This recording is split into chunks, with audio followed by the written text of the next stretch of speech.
జాను, బంగారి, ఇది నీకు. మీనా, ఇది నీకు. ఎందుకత్తయ్య ఇంత డబ్బు? మీ ఇద్దరి చేతిలో 20,000 పెట్టాను. మనం చాలా రోజుల తర్వాత మన ఊరికొచ్చాం. మన చుట్టాలు, మన పొలంలో పనిచేసేవాళ్ళు అందరికీ మనం చీరలు పెట్టాలి. సరిసమానంగా మీరిద్దరూ చీరలు పెట్టాలి. ఇందులో పోటీ పడ్డానికి ఏముంది జాన్సమ్మ? మీరు చీరలు పెట్టండి, రిజల్ట్ నేను చెప్తాను. అలాగే సరే అత్తయ్య. జాన్సమ్మ.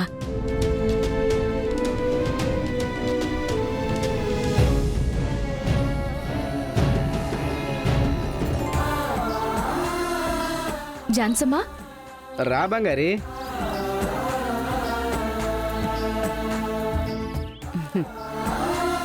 ఏంటి బంగారి, ఈలోపే వచ్చేసావు? అంతే కదా జాన్సమ్మ. మన దగ్గర ఎంతమంది పనిచేసినా, ఎంతమంది చుట్టాలున్నా అందరినీ ఒకేలాగా చూడాలి కదా. అందుకే జాన్సమ్మ అందరికీ ఒకేలాంటి డిజైన్ ఉన్న చీరలు తీసుకునొచ్చాను. అక్క, పెద్దమ్మా, అందరూ రండి.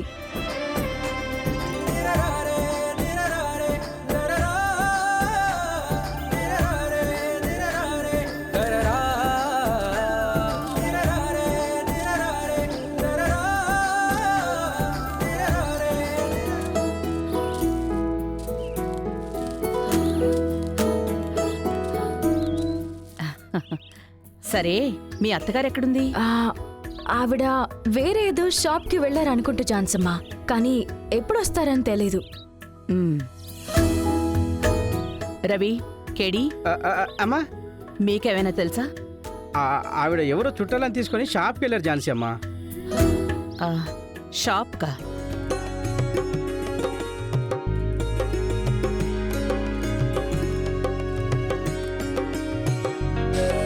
రండక్కయ్య, ఇదిగో చూడండి. ఒక చీరకి 2,500 రూపాయల బడ్జెట్. మీరు ఈ షాప్లో మీకు నచ్చింది ఏదైనా, నచ్చిన డిజైన్లో, నచ్చిన కలర్లో మీరే ఒక చీరని సెలెక్ట్ చేసుకోవచ్చు. నేను బిల్ కట్టి మీకు ఇస్తాను. వెళ్ళండి, మీరు వెళ్ళి తీసుకోండి. మీనా, నువ్వు చల్లగా ఉండాలి. మీ కోడలు అందరికీ ఒకేలాంటి చీర తీసిచ్చింది. నాకు గ్రీన్ అంటే ఇష్టం, ఇదిగో తనకి రెడ్ కలర్ అంటే ఇష్టం. అదంతా తను ఆలోచించనే లేదు. నువ్వే మా మనసు తెలుసుకొని చేస్తున్నావు.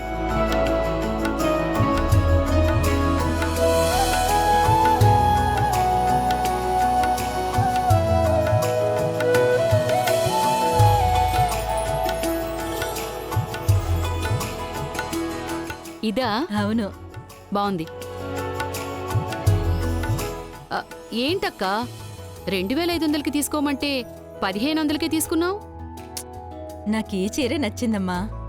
2,500కి నేను అనుకున్నట్టు ఈ షాప్లో ఏ డిజైను లేదు. నాకిదే నచ్చింది.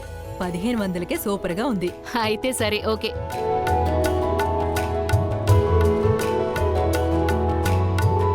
మీనా, నాకు ఈ 1,000 రూపాయల చీరే చాలు మీనా. చాలా? 20,000 బడ్జెట్, చేతిలో ఇంకా డబ్బులున్నాయే. సరే, మీ ఆయనకి కూడా పంచ చొక్కా తీసుకుంటావా? తీసుకుందాం. తీసుకో.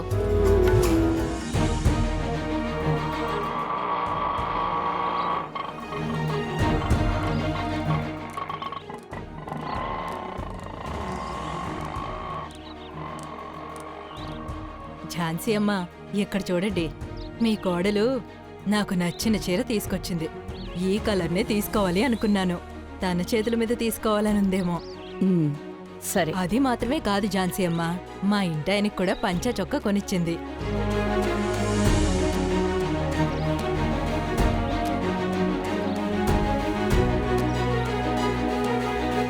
ఏంటి అమ్మాయి, మనందరికీ పింక్ కలర్ తీసిచ్చింది, తనకు మాత్రమే వేరే కలర్ ఏంటి? మనకు కూడా పింక్ కలర్ చీరలు చాలా ఉన్నాయి కదా. మనం కూడా మీనాతోనే వెళ్ళుండాల్సింది.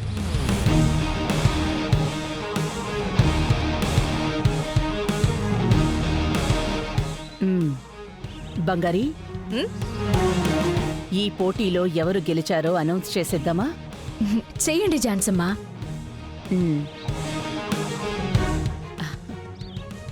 ఈ పోటీలో కూడా మీనానే గెలిచింది. మ్మ్. మా అమ్మా కొట్టేశావు. కంగ్రాట్స్ మీనా. చెయ్యు మీనా, కంగ్రాట్స్. అదేలా ఝాన్సీ అమ్మా, బంగారు సిస్టర్ అందరికీ ఈక్వల్ గానే కదా చీరలిచ్చారు. ఈక్వల్గా చీరలనేది ఇవ్వడం ముఖ్యం కాదు. వాళ్ళకి ఎలా నచ్చుతుందో అలా చీరలు తీసివ్వడం అదే ముఖ్యం.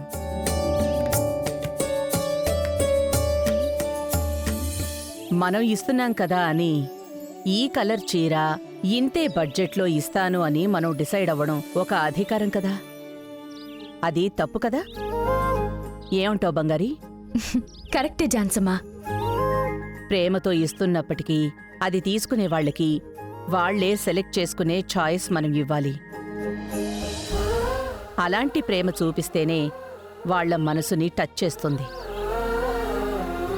మన ఇష్టానికి మనకి నచ్చింది వాళ్ళకి తీసి ఇచ్చేస్తే అది వాళ్ళకి నచ్చకపోవచ్చు కదా.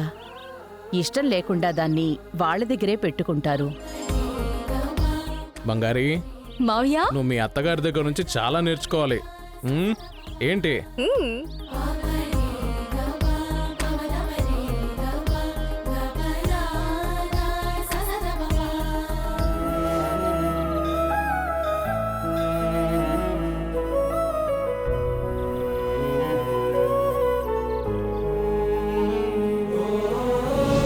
రేయ్, ఏంటి? ఏంటి బ్రో? నేను చూస్తూనే ఉన్నాను, దూరం దూరంగా ఉంటున్నావు. ముందైతే సరదాగా నవ్వుతూ మాట్లాడేవాడివి, ఇప్పుడు మాట కూడా రావట్లేదు, మొహంలో నవ్వు కూడా లేదు. బ్రో అలాంటిదేం లేదు బ్రో. ఇదిగో చూడు, నాకంతా తెలుసు. ఏదో సినిమాలో ఉండే జూనియర్ ఆర్టిస్ట్ లాగా మొహం అలా పెట్టుకుని ఉంటున్నావేంటి? శేషు, నేను ఇలా చూస్తుంటే నాకు చాలా కష్టంగా ఉందిరా. సరే పద, ఊర్లో అలా తిరిగేసి వద్దాం పద. వద్దు బ్రో, నేను రాను. రేయ్, ఇలా ఒంటరిగా ఉండి బాధపడి ఏం సాధిస్తావురా నువ్వు? ఇదిగో చూడు శేషు, ఈ ప్రపంచంలో ఆ ఒక్కమ్మాయి ఉన్నట్టు ఫీల్ అవుతున్నావేంటి? పాదరా పద. ఏరా, ఒక్కలోకే ఇంత ఫీల్ అయిపోతే 4-5 అయితే ఏమైపోతావురా నువ్వు? రామ్మ ఎందు బంగారం, దేవుడికి దండం పెట్టుకున్నావా? ఇందు పాప ఒక్కతే ఎప్పుడు జాలీగా ఉంటుంది. పద. ఊరు అలా చూసి ఇంటికి వెళ్ళిపోదాం. నాకంతా ఒక కలలా ఉంది ప్రభు. నేనేమో ఇంట్లో పెద్ద గొడవ అయిపోతుంది అనుకున్నాను. పర్వాలేదు, అందరూ కన్విన్స్ అయ్యారు. అందులోనూ మా అన్న ఒప్పుకున్నాడే నిజంగా అల్టిమేట్. మీ అన్న నా గురించి తప్పుగా ఏం మాట్లాడలేదా?